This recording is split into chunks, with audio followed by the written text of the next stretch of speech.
Намираме се в Огняново. Земеделска земя.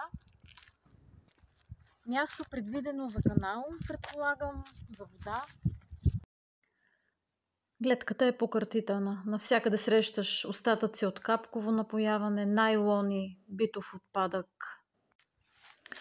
А ето как и разлагащите се найлони водят до микропластмаси, които попадат в организма ни.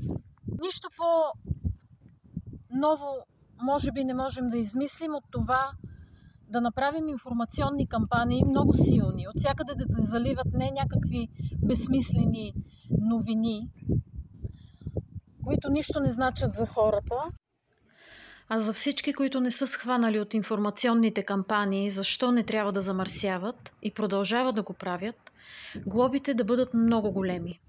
Стигнали сме една крайна точка – абсурдни гледки. Това, например, е по течението на река Марица.